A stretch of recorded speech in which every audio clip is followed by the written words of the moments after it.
Écoute-moi bien, parce que ce que je vais te dire, c'est pour toi, droit au cœur. Tu sais, il y a des jours où la vie pèse lourd, où chaque pas ressemble à une montagne, où ton souffle se transforme en combat. Ces jours-là, la tentation est grande de baisser les bras, de s'enfermer dans le silence et de dire « à quoi bon ?» Mais c'est précisément à ce moment-là qu'il faut continuer. Pas pour paraître fort aux yeux du monde, non, mais pour toi.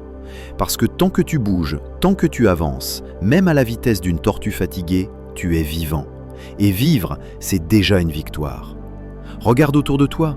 Les plus grandes figures de l'histoire, de Mandela à Malala, n'ont pas triomphé parce que c'était facile.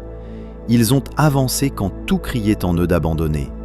Ce qui les a portés, ce n'était pas la certitude d'y arriver demain.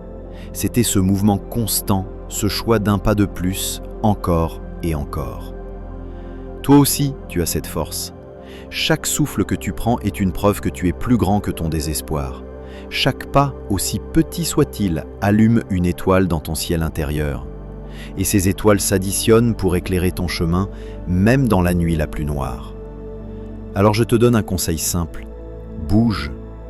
Pas besoin de courir un marathon, mais fais ce pas. Bois un verre d'eau, sors respirer l'air, écris une ligne de gratitude. Ces petits gestes, ce sont des cris de vie.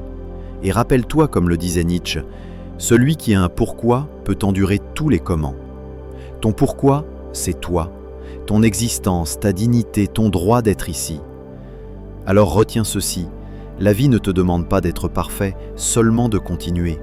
Continue même quand c'est difficile, car le mouvement est la preuve que tu refuses de céder.